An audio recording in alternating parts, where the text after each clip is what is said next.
All right, so this is a rant about kind of like Gen Z and representation, specifically because Yara Shahidi is cast as Tinkerbell. Now, that shit is fascinating. I love Yara Shahidi because she's like black, even though she's mixed race, but she phonetically like looks black, right? And she wears her like poofy curly hair, you know, and she identifies very heavily with what it means to be a black person, what it means to be oppressed in America, and she's a student at fucking Harvard. Like, she's a really good depiction of Gen Z. She's not like a Hollywood representation of what it means to be an adolescent or young adult. And I just really appreciate her success in her representation in that sense. Now, I think that like her story is just super. Oh, so did I say this already? I'm wearing the Hidden Genius Project shirt because like representation is important. If you don't know what the Hidden Genius Project is, look it up. Those kids are doing wonderful work. And I think I've really started to understand the significance in like casting and representation when I transferred from Oakland School for the Arts, where I was a dance major, and I transferred to Berkeley High, and I was in dance production.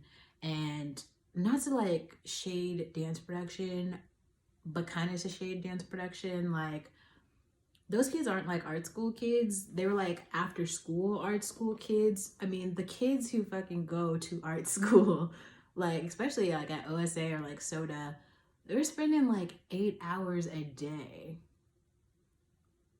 on one particular art. I mean, you have like arts rotation, but 8 hours just like for me, it was like 8 hours just dancing, just dancing, and then after school, cause like we didn't actually have any hip hop classes, but I loved hip hop, so even after school, I was still dancing, just like a different types of dance on the weekends, performing. My whole life, right, was like dance. So the kids at Berkeley High in dance production, they were doing like after school. Sometimes on the weekends they'd have a class, maybe 2 hours or something, and maybe they've done it for like a lot of years. So it was kind of like, okay, you know, they've gotten good over time, but that's still a very, very that's a big ass difference, right, between someone who has danced like 8 hours a day for, that was like 2.5 years at that point. Training though, like that was like training in art school with Savage. Um, as opposed to someone who's doing it like 2 hours, maybe twice a week or something.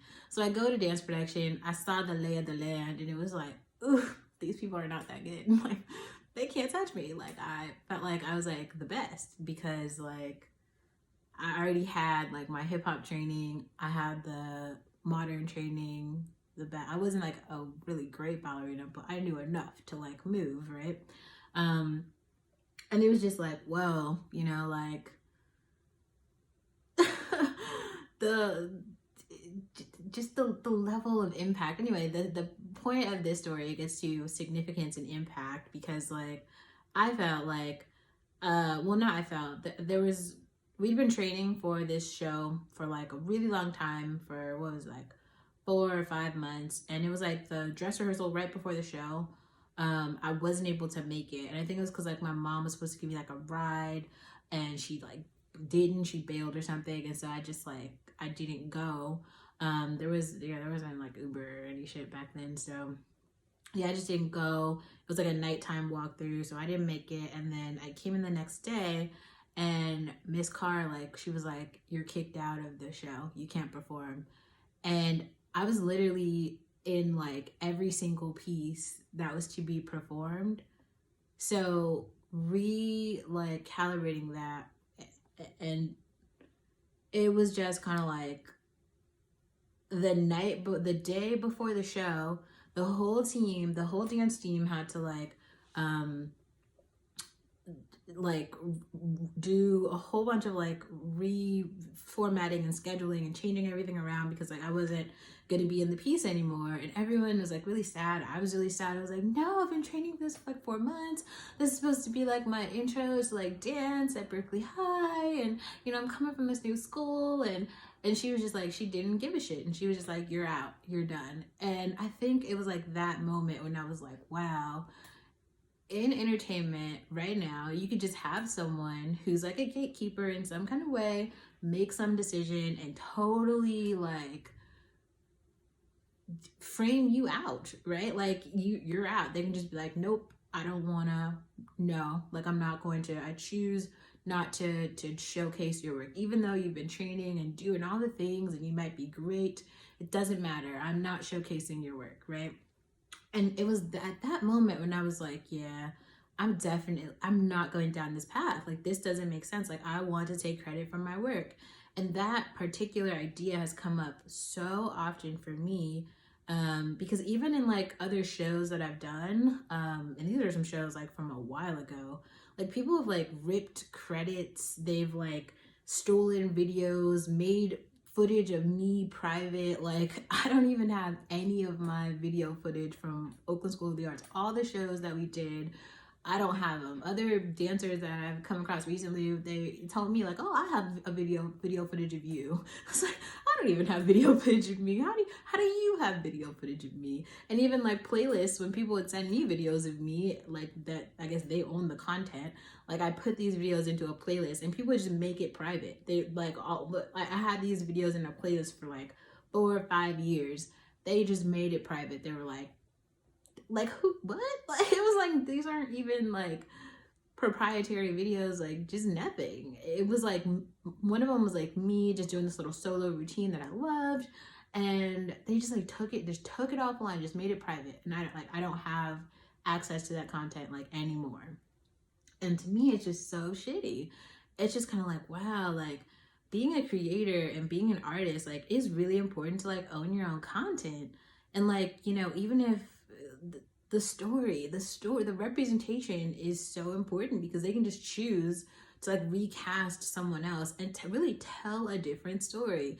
And the thing that I love about like Yara Shahidi is like her artistry does not come at the compromise of her humanism, which really personifies her. And it puts a human behind her very like Black female character, and gives her a very like well-rounded persona. Like, who is she in real life? I really love, if you haven't seen it, that Drake music video, like Nice for What, right? She's in the video, she's just like standing in the study hall in her Harvard sweatshirt, just kind of like looking, you know, looking around, giving like some looks, like just like writing, studying, showing like how she was like stressed out. I think that video, maybe it's just because it was directed by a Black female, so of course she like did a wonderful job of like personifying really just like Black women doing cool shit, and she was one of them in that video. But it's like her real life. It's like, she's a student, she is you know, she's like a humanitarian, she's gonna be Tinkerbell. And just to see, you know, little children who will be introduced to her maybe for the first time, maybe they already know who she is, but to you know, do follow-up research on her and understand like, yeah, you know, she reads and she's an intellectual, and she also is an actress, but that's just like a hobby. Like, she's so much more than just that. She's not just like I don't know, some like Hollywood facade, which is what I feel like. There's just so many caricatures of especially like Black women in Hollywood that nobody knows what it means to be like what it means to be like a Black woman or a Black girl or a Black person if you're not like shaking your ass. Like, I really I'm a Meg Thee Stallion fan. Like, I'm not a stan, but I'm a fan. Like, I like her for what she is. But one thing I realized is when that, like, I didn't know the Body video came out, but a whole bunch of people I know in the dance community started doing all these remakes of the Body video and posting them. And it was just kind of like, okay, now this has become like a cultural revolution totally in the dance community, but it's always like that with any like pop song, right? But specifically like in the Black girl community, it's like now all the Black girls are like posting the like body dance, you know, videos or whatever. It's just gonna like shit, like that's going viral on TikTok. And I'm just saying, if you're like a little, if you're like an adolescent and like that's what you see, it's kind of like an awful, I mean, maybe it's not an awful representation, but it is kind of like it's very one dimensional. Like it's not like completely yeah, it's very one dimensional because representation is important. If you can see it, you can be it. If you actually like see somebody else doing the shit that you want to do, then you feel like you can do it too. And like I said in so many other clips, like race is just important. It just is. It's important. Like if you see someone else doing some shit that looks like you, that, you know, kind of like reaches back to you, touches you in some sort of way where you feel like you can identify with their story, you can identify with who they are, you start to feel like you can do it too.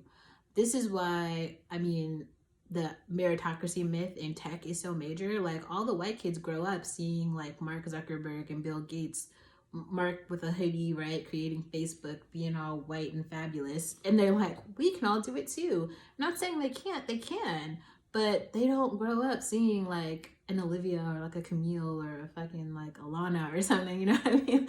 And like hoodies where we're like in Hollywood making all these movies and making billions of dollars creating content or platforms or shit. So it could potentially feel like we can't do it. I talked about that in my diversity video where I was like, for me, when I first saw ideas about machine learning and artificial intelligence, this is before I started studying it, created things, kind of like understood what the field was. I really felt like, oh, this shit isn't for me because, you know, these guys are doing it. And because these guys are visibly doing it, they've already created like an invisible barrier for me to where like I shouldn't enter this space. This space is not for me. So it's not like they're sitting there saying, we don't fuck with you, we don't want to work with you, we hate you.